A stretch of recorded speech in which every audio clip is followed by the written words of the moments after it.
시간은 돈이다 라는 말이 있습니다. 이건 잘 아시는 말씀이죠? 그런데 이런 이야기 들어보셨습니까? 시간은 돈이 아니라 바둑이다. 네, 바둑이다. 바둑 두는 사람이 그런 이야기를 한 것인 줄 알았더니 거기엔 뜻이 있었습니다. 무슨 뜻이냐면 내가 한 번 움직이면 고수도 한 번 움직인다. 고수가 승리할 수 있는 것은 그가 남보다 많이 움직여서가 아니라 한 번 움직일 때마다 가장 가치 있는 곳을 향했기 때문이다. 바둑을 두어보신 분은 아시겠지만 한 수 한 수 두는 것이 처음에는 이게 넓은 지역이라 왜 거기에 두는지 무슨 이유인지 알지 못하지만 나중에 가면 그 이유를 알게 되고 그리고 한 수 한 수 두는 것이 가장 가치 있는 곳에 승리를 향한 열망으로 한 수 한 수 둡니다. 고수는 시간 관리를 잘할 줄 알고 집중력을 발휘하며 초점을 맞추어서 한 수를 둡니다. 그래서 에베소 5장 16절에는 시간의 5.16 혁명이라고 하는 그 구절이 시간을 되찾으라 날들이 악하니라 이렇게 말씀하고 있습니다. 그렇기 때문에 시간을 되찾고 17절에 그러므로 너희는 지혜 없는 자가 되지 말고 오히려 주의 뜻이 무엇인지 이해하라고 그렇게 말씀하신 것입니다. 시간을 잃어버리고 시간의 소중성을 모른다면 그것은 지혜 없는 모습입니다. 주님의 뜻이 무엇인지 우리가 인지해야 할 것입니다. 요즘 저는 목회자 바울을 묵상하면서 시간은 정말 돈이 아니라 바둑이구나 라는 것을 아주 몸소 느끼고 있습니다.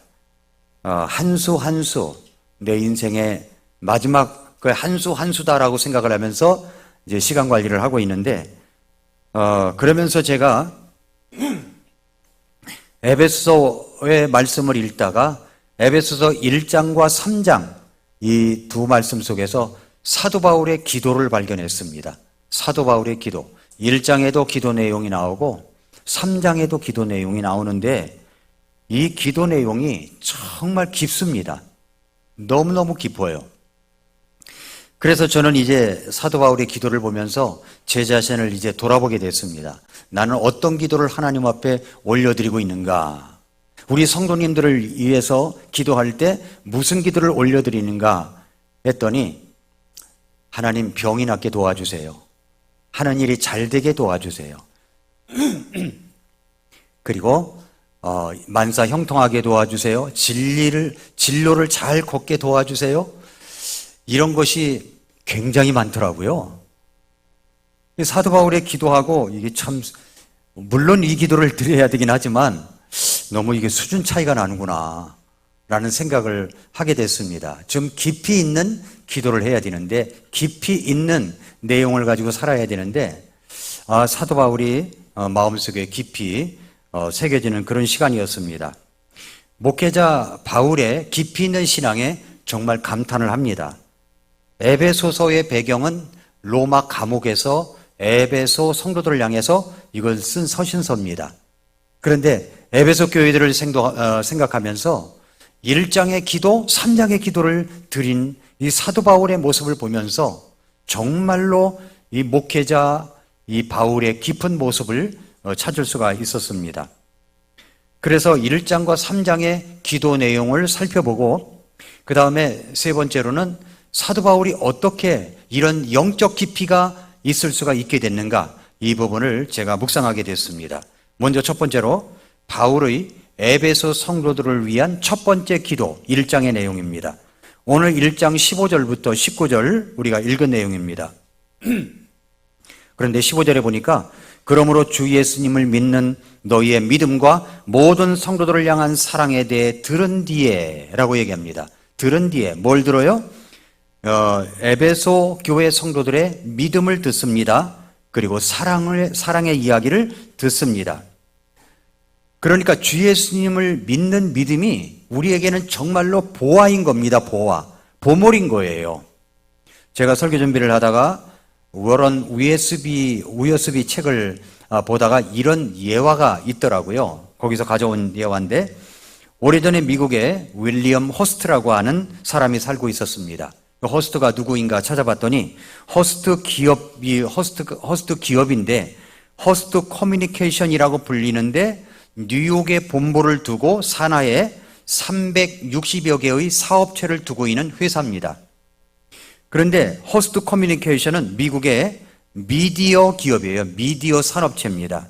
호스트는 샌프란시스코 크로니클, 휴스턴 크로니클, 유명 일간 신문지 17개, 주간지 57개, 코스모폴리탄, 에스콰이어 등 세계적인 모든 구독자, 언론 구독자를 갖고 있고 TV 방송 6개, 라디오 방송 7개, 통신사, 영화사, 인터넷 사업, 월트 디즈니, 스포츠 구단, 금융업체, 관광 관련 사업 등 이 엄청난 부자였습니다. 이 호스트가. 그런데 이 호스트가 신문 편집인으로서 언론인으로서 동시에 고미술품을 수집하는 수집가였습니다.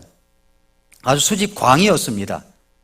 그는 유럽의 왕가에서만 사용된다고 하는 신기한 도자기가 하나 있는데 그 도자기를 갖고 싶은 마음이 들었습니다.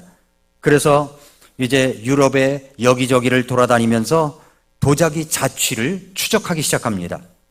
그래서 이제 돌아다니는데 아무리 비싼 돈을 주고서라도 그 도자기를 소유하고 싶은 열망 때문에 여러 해 동안 힘과 노력을 기울여서 그 도자기를 찾아 나선 것입니다. 그런데 어느 날 그렇게 찾아 나서다 추적을 하다가 그 도자기는 벌써 언론인 출신의 미국 어떤 사업가에 의해서 사갔다는 정보를 얻게 되었습니다. 깜짝 놀라가지고 그 사업가가 누군가 이제 미국 내 모든 사업가를 이제 추적을 했습니다. 다 돌아다니면서 그 사업가를 추적해 봤더니 알아낸 거예요. 알아내서 보니까 그 도자기를 산 사람이 바로 자기 자신이었다는 것입니다. 자기가 그 도자기를 샀대요. 왜 그런가 했더니 그 귀한 도자기가 어디인가 했더니 창고 속에 다른 물건과 함께 먼지가 수북히 쌓여있는 채로 창고에 들어가 있더라는 겁니다. 어마어마한 값어치가 나가는 그 보화를 사긴 샀는데 그 가치를 모르고 광 속에 먼지 속에 처박힌 채로 내버려뒀던 그 사실조차도 까마득히 모르고 있었고 자기가 가졌다는 사실도 모르고 그것을 찾아 전 세계를 뒤진 이 사람의 모습은 참 얼마나 어리석냐 하는 것을 생각하게 됩니다. 그런데 이와 비슷한 모습이 그리스도인들에게 있습니다. 그리스도인들에게. 어떻게 그러냐? 가장 귀한 보물이 누구십니까? 예수 그리스도세요. 여러분 믿으십니까? 예수 그리스도세요. 가장 보물 대신 놀라운 보물, 세상의 어떤 가치하고도 비교할 수 없는 예수 그리스도를 마음의 구주로 모시고 마음속에 두고 있는데 세상에 가치 있는 것들을 찾아서 나서고 있다는 이 어리석은 모습이 우리 안에도 있다는 것입니다.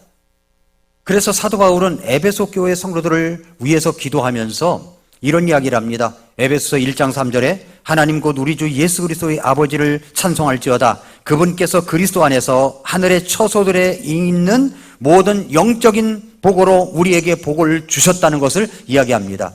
하늘의 처소들에 있는 영적인 복을 우리에게 주셨습니다. 누구를 통해서요? 그리스도 안에서.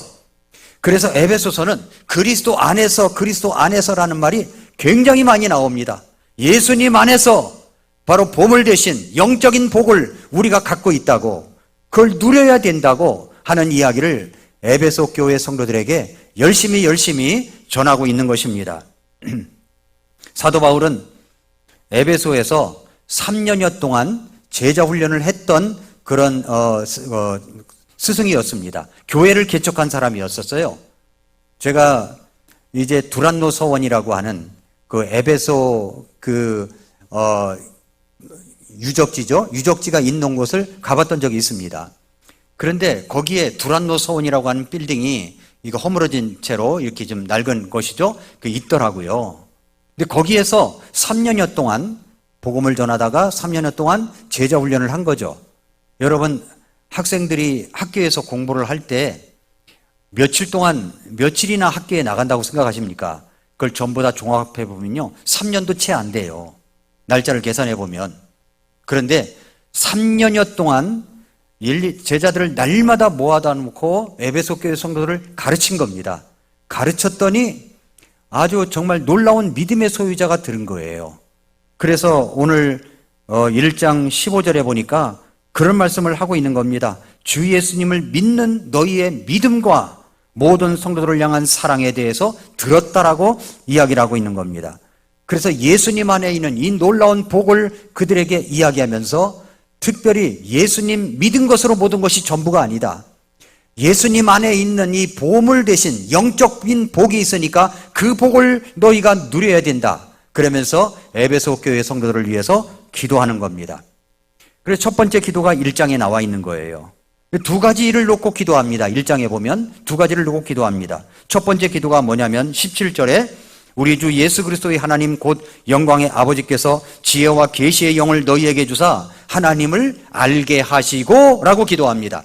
그러니까 하나님을 알게 되기를 기도하고 있다는 거죠.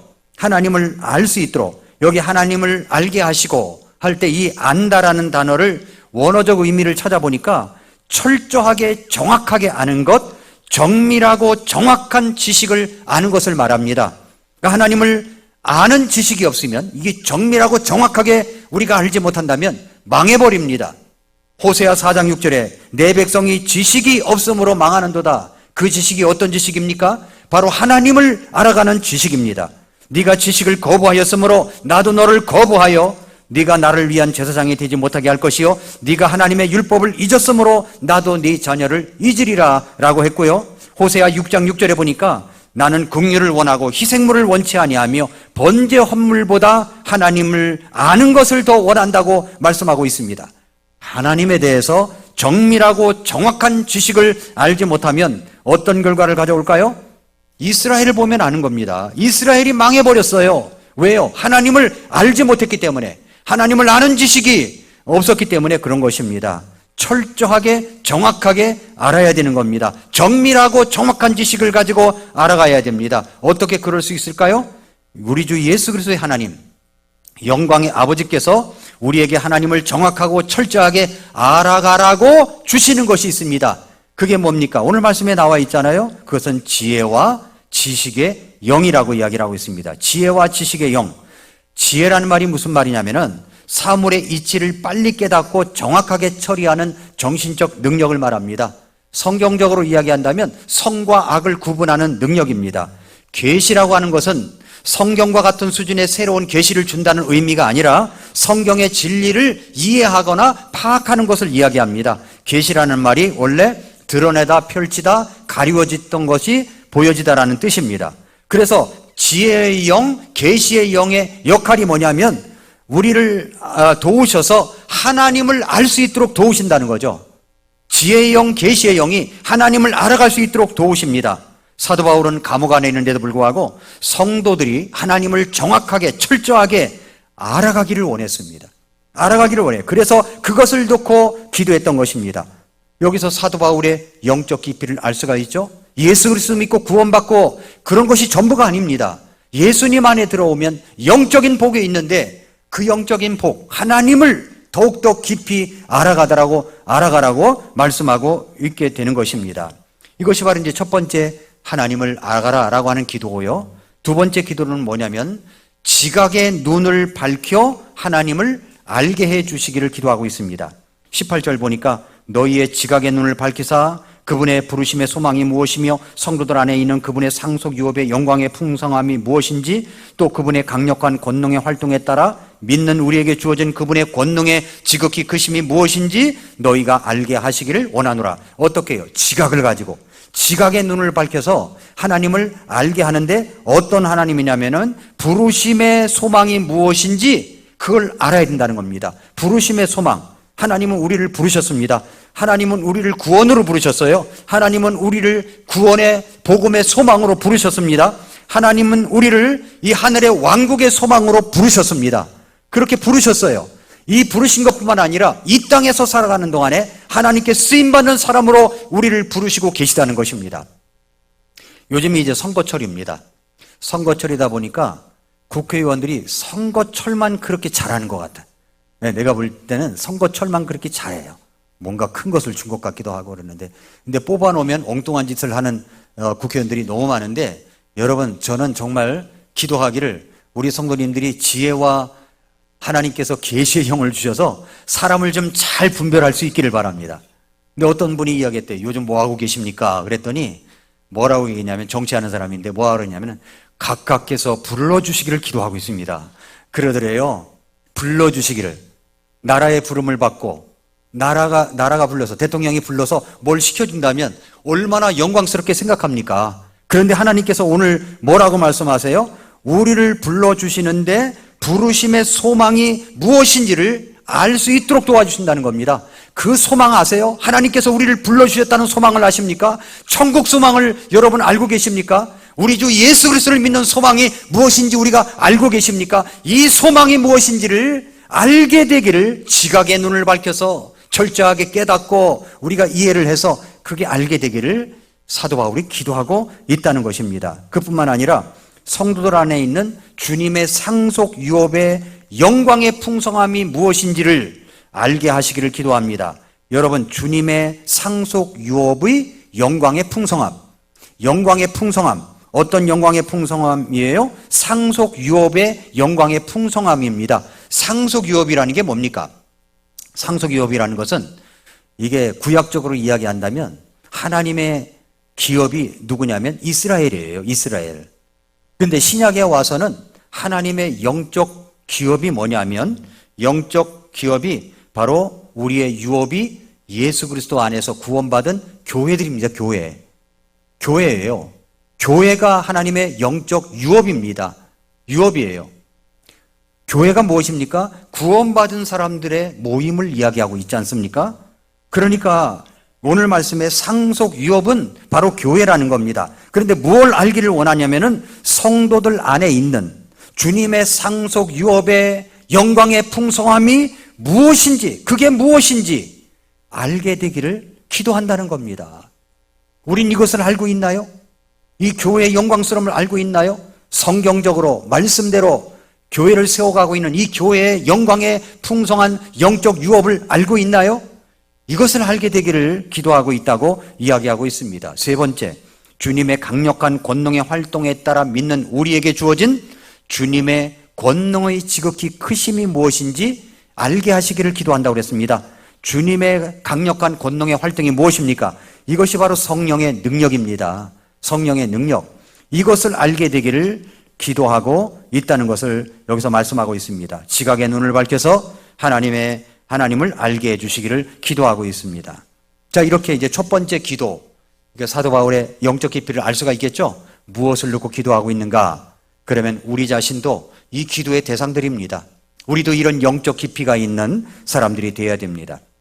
자, 그런데 이제 사도 바울의 성도들을 향한 두 번째 기도가 있어요. 그게 에베소서 3장입니다. 3장 14절을 한번 열어보십시오. 에베소서 3장 14절부터 19절까지 보면은 이런 까닭으로 내가 우리 주 예수 그리스도의 아버지 곧 하늘과 땅에 있는 온 가족에게 이름을 주신 분께 무릎을 꿇고 비노니. 자, 사도 바울이 무릎을 꿇고 온 가족의 이름을 불러가며 기도하는 것이 있습니다. 16절, 그분께서 자신의 영광의 풍성함에 따라 자신의 영을 통해 속사람이란 말에 주의를 하세요. 속사람이 강력으로 강건하게 됨을 너희에게 허락하시고, 17절, 믿음을 통해 그리스도께서 너희 마음속에 거하게 하시며 또 너희가 사랑 안에서 뿌리를 내리고 털을 잡아 모든 성도들과 함께 너비와 길이와 깊이와 높이가 어떠함을 깨닫고 지식을 뛰어넘는 그리스도의 사랑을 알 수 있어 하나님의 모든 충만하심으로 충만하게 되기를 구하노라 라고 했습니다. 이 기도를 드린다는 겁니다. 이 기도를 무엇을 위해서 기도해요? 속사람의 강건함을 위해서 기도를 합니다. 자, 우리의 겉사람은 날로 후패합니다. 날로 썩어가죠. 날로 겉사람이. 근데 요즘은 화장품이 좋은 게 많이 나와가지고 이 K 화장품 열풍이 불고 있대요. 일본도 K 화장품, 독일도 그렇지 않은가 모르겠네요. 독일도 K 화장품, K자만 들어가면 다 좋아해요. 다 좋아해요. 그러니까 우리의 주름을 열심히 이제 가리고 그리고 있습니다. 이 겉사람이 날로 이제 참 이렇게 늙어가야 되는데 연세가 들어도 나이가 들어도 70이 넘어도 이게 잘 들어가지 않는 모습이 있습니다. 아무튼 뭐 속사람이 그런데 뭐라 하냐면 속사람이 겉사람과 비교될 수 없는 이 속사람의 강건함을 위해서 기도한다는 겁니다. 우리 기도하는 것이 뭐냐면 속사람이 강건하게 되는 거예요. 우리의 속사람 에베소 교회의 속사람의 강건함을 위해서 기도합니다. 여러분, 이 속사람이 뭐냐면 인간의 내적 본질을 구성하는 부분이라고 얘기합니다. 속사람이 성령께서 임재하시는 자리입니다. 전인격의 변화를 주도하는 곳이 속사람입니다. 속사람. 우리 속사람이에요. 그래서 이 속사람이 강건하게 되는 것을 기도하고 있다는 겁니다. 여러분은 속사람이 날마다 이 해가 바뀔 때마다 그렇게 강건하게 되고 계십니까? 강건하십니까? 그리고 이제 사랑 안에서 뿌리를 내리고 털을 잡기 위해서 기도하고 있습니다. 뿌리를 내리고 털을 잡다는 말은 무슨 말이냐면은 뿌리를 내린다는 말은 생물학적 비유고 털을 잡는다는 말은 건축학적 비유입니다. 자, 뿌리를 내립니다. 골로새서 2장 7절 말씀처럼 그분 안에서 뿌리를 내리고 세워지며 가르침을 받은 대로 믿음 안에 굳게 서서 그 안에서 넘치도록 감사를 드리라 그랬습니다. 그 안에서 뿌리를 내리고, 식물은요 뿌리를 잘 내려야 아주 좋은 그런 성장을 할 수가 있는 겁니다.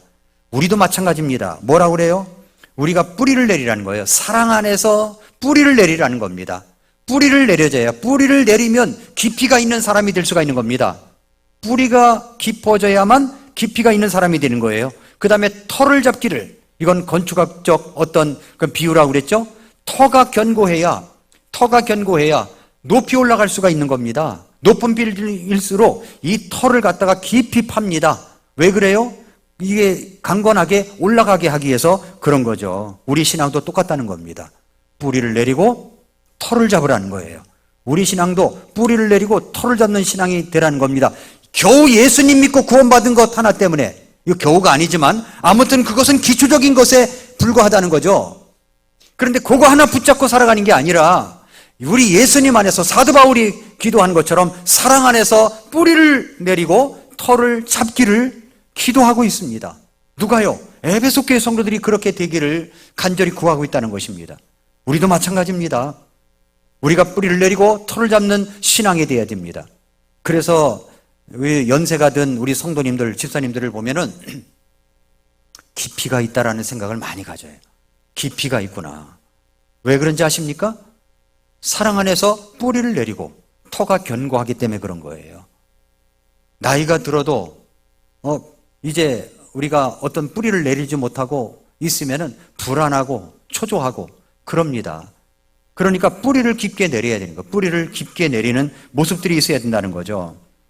그리고 그렇게 사랑 안에서 그런 것들을 얼마만큼 우리가 알아야 되느냐면, 깨달아야 되느냐면 18절에 모든 성도들과 함께 너비와 길이와 높이와 깊이와 높이가 어떠함을 깨닫고 라고 합니다. 이 깨닫다라는 말은 마음으로 붙잡다, 이해하다, 인지하다라는 단어인데 이것을 깨닫기를 기도합니다. 어떻게? 너비 얼마나 넓으냐, 길이 얼마나 길으냐, 얼마나 깊냐, 얼마나 높으냐, 이런 것들을 깨닫게 되기를 기도하고 있습니다. 이걸 객관적 지식으로 아는 것이 아니라 주관적인 자각과 체험으로 깨닫게 되기를 사도 바울이 기도하고 있습니다. 무엇을요? 우리의 영적 깊이가 있는 신앙을 위해서 그렇게 하고 있다는 것입니다. 하나님의 이 풍성한 사랑에서 우리를 끊을 수 있는 자는 없습니다. 로마서 8장 38절 39절에 보면은 내가 확신하노니 사망이나 생명이나 천사들이나 권력들이나 권능들이나 현재 있는 것들이나 장래 있을 것들이나 높음이나 깊음이나 다른 어떤 창조물이라도 우리를 그리스도 예수 우리 주 안에 있는 하나님의 사랑에서 떼어놓을 수 없다고 말씀했습니다. 그러므로 사랑하는 성도 여러분, 이런 영적 깊이가 있는 사람이 되어야 되는 것입니다. 자, 그러면 저는 이제 첫 번째 기도도 소개해드렸고 두 번째 기도도 소개해드렸죠. 하나님을 알아가는 사람이 되고 속사람이 영적 깊이가 있는 사람이 되어야 된다 하는 것을 말씀을 드렸습니다. 그렇다면 사도 바울이 어떻게 이렇게 영적 깊이가 있는 사람이 될 수가 있었을까 하는 것들을 좀 묵상해 봤습니다. 영적 훈련과 성장이라는 책을 쓴 리처드 포스터가 이렇게 말을 했습니다. 피상성이라는 말을 썼는데, 피상성은 우리 시대의 비극이다. 즉시 만족을 누리고자 하는 사상은 근본적인 영적 문제이다. 오늘날 절실히 요청되는 사람은 지능이 높거나 혹은 재능이 많은 사람이 아니라 깊이가 있는 사람이다 그랬어요. 깊이가 있는 사람. 피상성이라는 말을 찾아보니까 겉모습만 보고 표면만 보고 어떤 판단을 내려서 가치를 판단하는 사람을 얘기해요. 근데 그 피상성이 우리 시대의 비극이라는 겁니다. 겉만 보고 판단하는 것이 비극이라는 말이에요. 그러니까 지금은 우리 시대에는 정말 사람들에게 오늘날 시대가 절실히 요청되는 사람은 누구냐면 지능이 높거나 또 재능이 많은 사람이 아니라는 거예요. 깊이가 있는 사람이라는 겁니다. 깊이가 있는 사람. 사람은 깊이가 있는 삶을 열망하긴 하지만 그런 경험을 갖고 있는 사람은 적은 것 같습니다. 깊이가 있는 사람, 인격이 깊은 사람, 영적 깊이를 말하는 거죠. 깊이가 있는 이런 삶은 빛의 속도로 살아가는 사람들에게 너무나 낯선 고독이고 침묵이고 무명수고에서 오랜 시간을 보낼 때 우리가 개발될 수 있는 것이라고 볼 수가 있는 것입니다. 그러므로 우리가 영적 깊이를 가지려면 의도적으로 시간을 좀 늦추고 하나님과 만나는 시간을 가져야 된다는 겁니다. 의도적으로 시간을 좀 늦추고 하나님과 만나는 시간을 가지라는 거예요. 하나님과 완전히 둘만 있는 시간을 가졌던 적이 여러분 언제이십니까? 최근에 언제 그렇게 하셨나요? 모든 바쁜 일정을 두루하고 스케줄을 뒤바뀌고 성경을 읽고 하나님 앞에 엎드려서 조용히 주님과 함께하는 시간, 그 시간이 우리들에게 영적 깊이를 가져다 주는 시간입니다. 엊그저께 제가 이제 인터넷 신문 가운데서도 이제 중앙일보 플러스라고 하는 인터넷 신문은 돈을 내고 구독을 해야 볼 수 있는 신문입니다. 이게 지면으로는 나오질 않아요. 근데 거기에서 한 기사를 소개하는데 아주 제 마음에 쏙 드는 기사가 하나 있었어요. 그 책을 하나 소개합니다. 그 책 제목이 뭐냐면 멍 때리기의 기적입니다. 멍 때려 보셨어요? 예, 멍 때리기의 기적이에요. 예, 멍 때려야 돼요. 여기 예배 시간에 멍 때리면 안 되고, 예, 멍 때리기의 기적이에요. 이게 이제 무엇인가를 한번 보겠습니다. 자, 사람들은요, 성공을 꿈꾸고 있어요. 그래서 수많은 성공 법칙이 뭐냐면 우물을 파도 한 우물을 파야 된다고 그렇게 이제 이야기를 합니다. 그러나 열심히 한다고 모두가 성공을 하나요? 그렇지 않죠. 뒤에서 슬슬슬슬 놀고 공부도 정말 못하던 애들이 나중에 보면은 잘 살고 또 사업도 잘하고 이런 사람을 보면은 깜짝 놀라잖아요. 그러니까 어떤 일에 집중하고 뭐 열심히 한다고 그래서 이 성공하는 케이스가 그렇게 많지는 않다는 겁니다. 그런데 여기서 이제 이야기하는 게 뭐예요? 이 멍 때리기의 기적이라는 책을 소개해서 야, 이 책 정말 내가 한번 봐야 되겠다. 어떻게 멍을 때리는가 한번 봐야 되겠다 싶어가지고 찾아보니까 품절도서예요. 예, 품절도서는 하면은 알라딘 중고서적으로 가가지고 찾아보니까 전국에 몇 권이 없더라고요. 근데 딱 여기 우리 주변에 한 군데 딱 있는데 천호동 알라딘 중고서적에 한 권이 딱 있는 겁니다. 누가 사갈까봐 얼른 가서 이제 그것을 사가지고 이제 좀 봤습니다. 근데 참 좋은 책이더라고요. 근데 여러분 이제 사볼 수 없어요. 그 별로 없어요, 책들이. 근데 잘 들어보세요. 근데 그 저자가 누구냐면은 스리니 필레이 박사라는 분이에요. 스리니 필레이 박사. 근데 이 사람이 누군가를 또 얘기해야 더 솔깃할 거 아닙니까? 이 사람의 소개를 해주면 하버드 대학교, 하버드 하면 이게 정신이 번쩍 나잖아요. 뭐든지 책 제목도 하버드 나오면 다 또 사보려고 하고 이러는데 하버드 대학교 정신과 의사입니다. 뇌 영상 연구자고 뇌 기반 기술 혁신가고 수련회 시절부터 탁월한 연구 실적이 있었기 때문에 많은 학계의 주목을 받았던 사람입니다. 이런 분이 이야기하는 거니까 한번 들을만 하겠죠? 한번 들어보세요. 이분이 이야기하는 게 뭐냐면 어떤 일을 잘함에 있어서 집중과 비집중이 있다는 겁니다. 집중과 비집중이 있어요. 여러분 요즘에 베스트셀러 보니까 서점에 가보니까 도둑맞은 집중력이 베스트셀러에 가 있어요. 자기개발 서적에 가보니까 얼마나 집중력을 갖고 싶으면 도둑맞은 집중력을 회복하려고 노력을 많이 하겠습니까? 그런데 이 스리니 필레이 박사가 비집중에 관심을 갖기 시작했다는 겁니다. 비집중에. 자기가 대학 시절에 그렇게 공부를 열심히 했대요. 낮에는 정말 환자들을 열심히 보고 밤에는 논문 서적을 뒤져가면서 그렇게 열심히 공부를 했다는 겁니다. 그랬더니 지도교수가 불러가지고 이런 얘기를 하더래요. 이런 식으로 계속이라면 머릿속에는 정보는 엄청나게 쌓이겠지만 우수한 교육을 받지는 못하는 걸세. 그건 자네가 하버드 대학에서 이루고자 했던 목표가 아니지 않는가? 이렇게 이야기하더라는 겁니다. 그래서 깜짝 놀라가지고 일하는 것만큼 쉬는 것도 중요하니까 좀 숲길도 걷기도 하고 벤치에 앉아가지고 하늘도 쳐다보고 벤치에 앉아서 숨도 좀 쉬고 그렇게 하라고 이야기를 지도교수가 해서 귀담아 들었답니다. 그러면서 뭐라고 얘기하냐면 당신의 뇌는 쉬고 있는가 이 말을 해요. 뇌가 쉬고 있는가. 뇌가 지치고 있다는 초기 신호가 뭐냐면 예전보다 활력이 떨어진다는 거예요. 첫 번째가. 두 번째는 뭐냐면 거래를 매듭짓지 못한대요. 처음엔 잘하는데 뒤에 갈수록 흐지부지 한다는 거죠. 예, 목표를 달성하지 못하고 실수를 반복하고 삶을 주체하지 못하고 안주하고 자신의 희망과 꿈과 목표에서 멀리 떨어져 있다는 겁니다. 그러니까 이런 신호를 여러 차례 느꼈다면 당신의 뇌는 지금 방전 위기에 있다는 겁니다. 뇌가 방전되고 있다는 거예요. 뇌가. 그러니까 방전을 극복하고 충전을 잘하려면 비집중 시간을 늘리라는 거죠. 비집중 시간을 늘려라. 그렇게 집중력을 회복하려면 이분이 이야기하는 게 뭐냐면 멍때리기를 하라는 거예요. 멍때기를.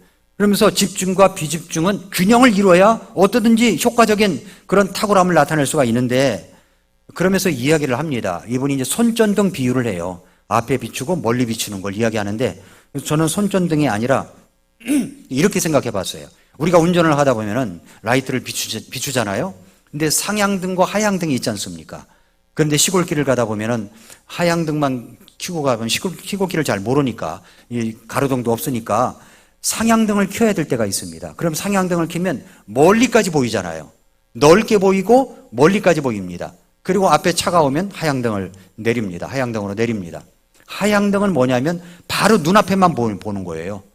상향등은 멀리까지 볼 수 있는 거고 넓게 볼 수 있는 겁니다. 우리가 갖고 있는 시간에 내가 하고 있는 일 가운데서 요 앞만 보는 거예요. 요 앞만 보고 있는 거, 앞만 보는 겁니다. 그러다 보니까 멀리 내다보는 능력이 없는 거죠. 멀리 내다볼 수가 없는 거예요. 그것이 비집중의 시간을 가져야 되는데 비집중의 시간이 없다는 것입니다. 비집중의 시간이 없는 사람은 깊이가 없어진다는 거죠. 그리고 지치고 쓰러진다는 겁니다. 또 하나 예를 들어요. 오케스트라 예를 드는 거예요.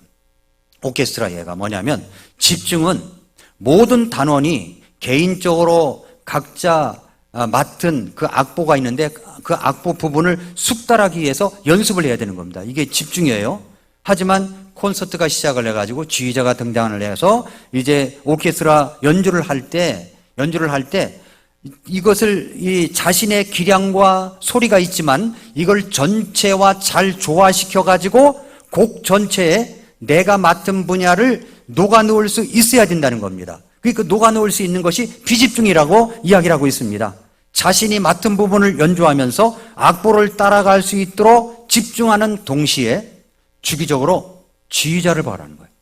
주기적으로 지휘자를 봐야 되고 그리고 다른 연주자들과 호흡을 맞추면서 그들의 연주 소리에 들을 수 있도록 비집중해야 된다는 겁니다. 그러니까 내가 하는 것은 집중이지만 다른 소리를 듣는 것은 비집중이라는 거죠. 연주자를 바라보라는 겁니다.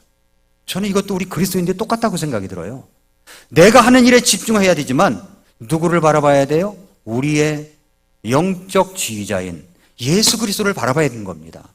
예수 그리스도. 우리가 하는 일에 집중하다가 예수 그리스도를 바라보면 그게 비집중이 되는 거예요. 그럼 우리 뇌가 쉬게 되는 겁니다. 하나님을 생각하고 하나님을 바라보고 쉬게 되는 거죠. 저는 또 이런 쉼의 비집중 시간이 어떤 시간이냐? 저는 이런 시간이라고 또 생각이 듭니다. 우리 학생들이 1년에 한 번은 일주일간의 비집중 시간이 있어야 된다고 생각이 들어요. 비집중 시간이.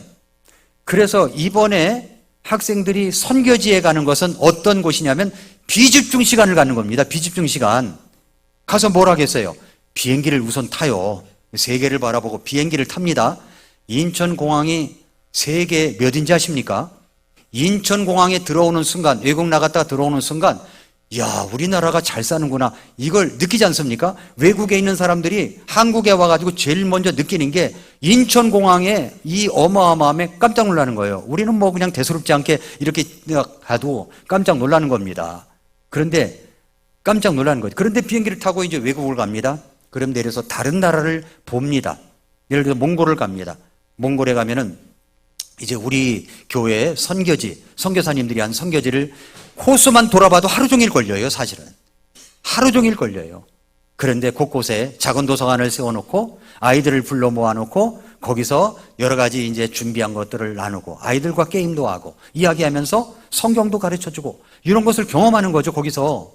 그러면 얼마나 마음이 또 흐뭇하겠습니까? 선교를 하라고 하는 단기 선교를 가서 아이들과 함께 놀면서 선교사님들을 도우면서 그 작은 도서관 거기에 모여가지고 일을 하고 함께 하고 그리고 저녁에 와서 잠을 자고 또 그 다음날 다른 곳에 또 하고 이러면서 선교지를 돌아보는 거죠. 그러고 나서 이제 그리고 몽골의 광활한 대지에 푸른 초원에 가서 이제 그 몽골 게르 이제 전통 가옥 게르에 들어가서 또 가면 여러분 추울 겁니다. 추우면 그 한여름에 뭐 이제 난로도 떼는 것도 경험하고 거기서 맛있는 밥도 먹고 양도 뭐 잡는 것도 보고 그것도 먹어보고 그리고 푸른 초원에서 말도 타보고 말 타고 시냇물을 건너봤습니까? 말 타고 시냇물도 걷고 말이죠. 그리고 또 밤이면은 이 별이 하늘에서 쏟아지는 것을 경험하고 이런 것들을 경험하고 그 다음에 열심히 선교를 하고 한국에 딱 돌아왔다. 비집중의 시간을 갖고 온 거예요. 그러면 제가 장담하건대 이런 사람은 평소보다 공부에 대한 열정이 몇십 배 일어날 겁니다. 이건 학원에서도 가르쳐주지 않는 거예요. 학원 가서도 배울 수 없는 거예요. 우리도 마찬가지입니다. 우리도 하나님 앞에 나와서 일주일에 한 번씩 나와서 예배 드리는 것이 이게 비집중의 시간이에요. 하나님을 바라보는 영적인 지휘자를 바라보는 겁니다. 말씀을 보고 찬양 연주에 정말 보세요. 오늘 첼로 연주 여러분 저는 오늘 설교하고 딱 들어맞네 하면서 이제 들었는데 깊이가 있구나. 정말 깊이가 있구나. 첼로 연주도 다르구나. 정말 깊이가 있는 연주구나. 막 첼로 연주 소리가 제 마음을 그냥 깊이 막 이렇게 휘짓고 돌아가다니는 것 같아가지고 정말 좋았어요. 깊이가 있잖아요. 어떻게? 개인적으로 집중되는 그 연습, 또 다른 나라에 가서 공부하고 그리고 또 이런 하나님 앞에 영광을 돌리려고 또 와서 같이 영광을 돌리고 이게 비집중 시간 아닙니까? 그러면서 영광을 돌리는 거죠. 우리의 신앙생활도 마찬가지입니다. 여러분도 우리가 일생을 하나님께서 우리를 이제 구원하시고 우리를 하나님 그리스도 안에 있게 하셨는데 그리스도 안에 있으면서 영적 깊이가 없이 그냥 얇은 그런 시냇가에서 짤랑짤랑 이런 모습으로다가 살아가는 것을 우리 주님이 원치 않으세요. 영적 깊이가 있는 사람이 되기를 원하신다는 것입니다. 그래서 사도 바울이 에베소 교회 성도를 향해서 기도한 거죠. 1장 기도하고 3장 기도한 겁니다. 어떻게 이런 영적 깊이가 있었는가 했더니 사도 바울이요 그런 시간을 가졌더라고요. 어떤 시간이냐? 광야의 시간을 가졌습니다. 한번 여러분 갈라디아서 1장 10절부터 17절 열어보세요. 갈라디아서 1장 10절부터 17절. 예, 거기에 보면은 그 깊이가 있는 영성을 어디에서 갈고 닦았는가를 유추해 볼 수 있는 그런 내용이 있습니다. 갈라디아서 1장 10절부터 17절에 보니까 내가 지금 사람들을 설득하느냐? 하나님을 설득하느냐? 혹은 사람들을 기쁘게 하기를 구하느냐? 내가 아직도 사람들을 기쁘게 한다면 그리스도의 종이 아니니라. 그러나 형제들아 내가 너희에게 확실히 알리노니 내가 선포한 복음은 사람을 따라 나지 아니하였느니라.